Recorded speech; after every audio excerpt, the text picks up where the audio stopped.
So today we're actually going to be talking about something super important that you need to understand before you even get started freelancing. In today's video, we are going to be going over how to get your first ever freelance clients. So before we even get going, we need to define what a freelancer is. This is one of the most common questions I get. The simplest answer I can give you is that a freelancer is an independent contractor. They're basically just a self-employed professional who works for whoever they want. They have full freedom over their activity, they set their own prices, they work whenever they want, they work with whoever they want, and they can hire on anyone they want to their team. As a freelancer, you are your own boss, and you can become a freelancer with almost any skill. So whether you're good at graphic design, video editing, copywriting, logos, fitness, you can become a freelancer. First things first though, you need to have your skills in place. If you're new to a skill, it can be really tough to get started.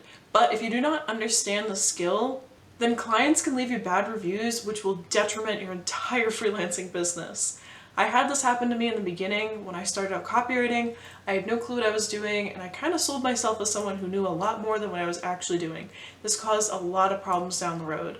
So before you even get going, learn the skill. You don't have to be an expert at it, but learn the skill, at least the basics of it. Now, in order to find clients, you kind of need to be like obsessively working on and developing your skill set, almost to the point where you're 100% confident that you can bring value to this specific marketplace and this specific client.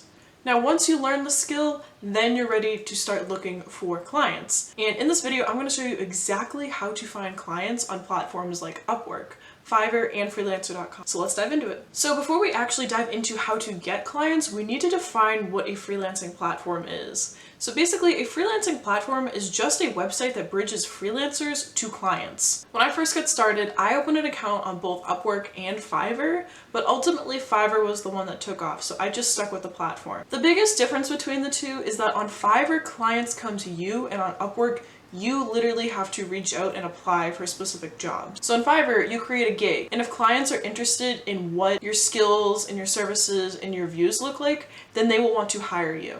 Upwork is a little bit similar. On Upwork, people post different job opportunities, and then it is your job to go out and pitch why you are the best one for the specific job. Now, like I said, in the beginning, I highly recommend that you start out on multiple platforms just because you don't really know which one's going to work out in the end. So for me, like I said, Fiverr was the one that worked out best for me. I was able to get clients pretty quickly, whereas on Upwork, I applied to numerous different jobs and I just felt like I was not making any progress with it. All right, cool. You already set up your accounts. Now, how are we actually going to get our clients? Now, the biggest thing you want to do before you even get started is ask yourself why these specific clients should trust you. You're just a random person they found online, and you're telling them all this information about what you can offer, but how do they know that it's real? If you have no track record on any of these platforms, so no positive reviews, no negative reviews, then it's going to be extremely hard to get a client. The biggest thing is that you don't have any credibility. Nobody has any credibility when they first get started out. So the underlying question here isn't how do you get clients, it's how do you build up credibility? And this was actually a huge problem I ran into. I made my accounts, they looked awesome, I thought they looked beautiful, I had all the right wording on there, but nobody knew who I was. I did not have any credibility when I started out. And because I had no credibility, it was very, very frustrating for me when nobody was purchasing any of these gigs that I just spent, a few hours creating. So how did I fix that problem? How did I build that credibility? In the beginning, it's probably gonna suck. There's gonna be some stuff you don't wanna do, and it's probably gonna be a hassle. But once you start building up those positive reviews, that's when you gain credibility, especially on Fiverr. They love to recommend accounts to people that have 5-star reviews. Okay, so first things first, when we get started, how do we build up those reviews? When you get a client, you don't want to just deliver what they ask for. You want to over-deliver. Give them a discount, offer them unlimited revisions, or even offer them a bundle package. This client needs to love you so much that no matter what you do, they will want to continue to come back to you. They will give you 5-star reviews. They will give you a great positive review without any complaints attached. And in order for you to get that feedback, you need to over-deliver. Now on Fiverr, you can not go out and explicitly state, hey, I just delivered the order, I would really appreciate a 5-star review.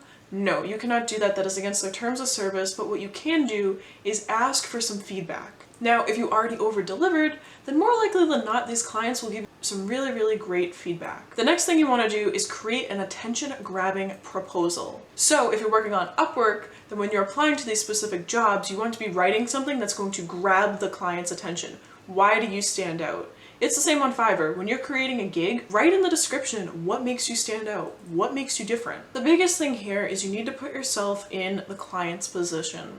So if you're a client and you're getting a ton of proposals from hundreds of different people on this online app, or you're looking through all of these different services that are being offered, it can be extremely overwhelming. This client is probably reading through hundreds of different proposals that all sound exactly the same. So instead of creating a generic, boring introduction, you want to try and craft something more interesting and entertaining. And honestly, yes, you are writing about yourself and you're telling why you have specific qualifications for a job, but ultimately, it is not about you.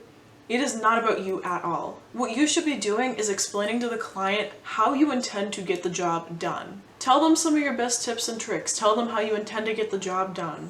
You know, look at your service and explain to them why your service is better than other competitors. Don't just explain it point blank what you do. So for me personally, what I would do is I would send over example work. I would also send over templates on how I intended to get the work done. So for blog posts, I always had the same template. For product descriptions, I pretty much always had the same template. You know, it'll vary service to service, but basically what you're trying to do is explain how you will incorporate your specific style into their required project. You know, sometimes I tell them, oh yeah, I'll go out and do competitor research, or I'll make this really nice title for you, or I'll incorporate these keywords there. Like I said before, you're trying to over-deliver to the client. Also, keep in mind, it is so important to stay relevant. You cannot just copy and paste proposals here and there because you will fail. Overall, it's all about value, and if you've been following me for a long time, you know that I preach this 24/7. You want to be providing value to people. Describe your service as much as you can, and tell these potential clients what type of work and what type of person you actually do. That will make you stand out. Alright, so the next step in this process is actually creating your credible profile. You need to remember that these people are running businesses. They don't want to just hire someone who doesn't know what they're doing. They want to know that you know what you are doing and that you are willing to finish something you started to the best of your ability. Like I said before, you gotta put yourself in the client's shoes. Would you want to go out and hire someone for $100 for a service that gets half completed and isn't done to the best of their ability? No. Sure, your service on Fiverr might look great, your proposal you sent in on Upwork might look fantastic, but if they go to your profile and they realize that things don't line up right, then there's going to be a big problem. There needs to be congruency between what you are offering and what your profile says. Also, with that being said, your profile needs to be flawless. I'm not even joking here, your profile needs to be flawless. Since you have no reviews, all your client is looking at is your profile picture and your bio. You want a nice, clean, professional looking photo. These freelancing platforms are all online, right? Therefore, clients don't exactly know if you are who you say you are. Clients don't want to get catfished on freelancing platforms. So when you're making your profile picture, it doesn't have to be anything crazy. Like if you look at my account, my pictures are from like senior year of high school / freshman year of college, but they're simple, they're clean, and they're professional looking. And with that being said, make sure that every single one of your gigs has a picture of you in it. Congruency is key here, you guys. If you can use different photos in every single gig, perfect. That makes it way better. Remember, this is the client's first impression of you. They aren't only going to associate you with just some words on the screen, they want you to look like an actual human being. And if people know that you're an actual human being, then this will build strong relationships for way later.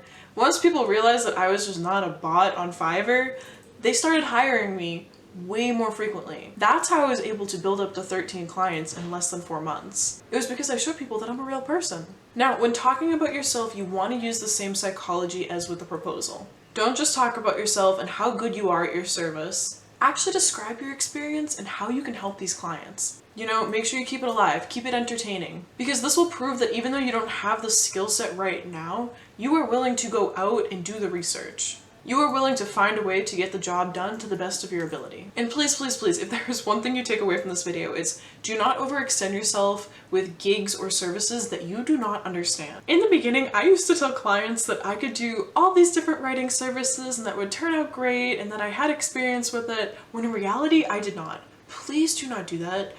I had no clue about finance. I did not know how to write about finance. I did not know anything about finance or financial terms, and people would hire from me and then the gig would turn out like crap because I didn't understand it. No matter how much research I did, it still took me hours to try and figure everything out. It was a waste of money in the end. And I even had people cancel the orders on me because it just turned out so bad. So when it comes down to it, don't just be a jack of all trades. Specialize in one specific field. As I always preach, become the master of one thing and then expand out once you become the master of that thing. So if you want to do like lifestyle blogs, stick with lifestyle blogs. Don't branch out to finance blogs if you don't understand how to do lifestyle blogs yet. You know what I'm saying?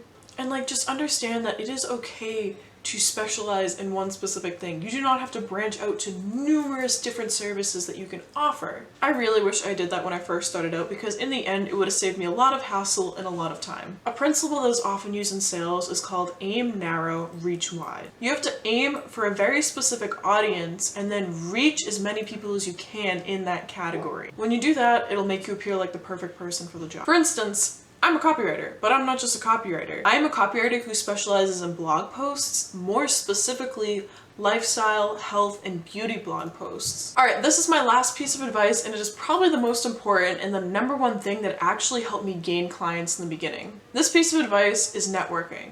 Reach out to friends and family. Please do not be afraid to do this.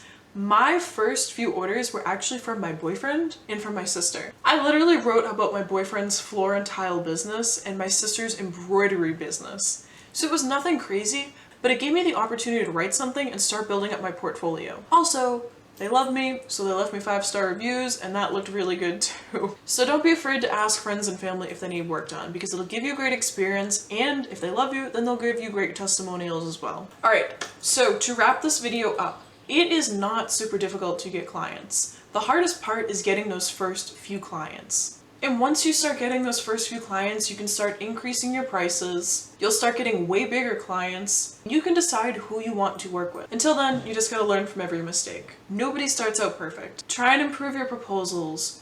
Try and build up your skills, edit your portfolio. There's so many small little things that you can do that will eventually add up over time. Now, if you want to get the exact same training that I took to get started freelancing, check out the description below. I took this course back in September, so like 2 months into my freelancing journey, and it was the one that opened up my eyes to literally everything about freelancing platforms and copywriting as well. The training talks about how to get started on Fiverr, how to get started as a copywriter. It also goes over the basics of how to set your prices, build up clients, all that stuff. So if you're interested, check out the description below and make sure to reach out to me if you have any questions about it too. Also, make sure to give my channel a subscribe, and I will be back next time with another video.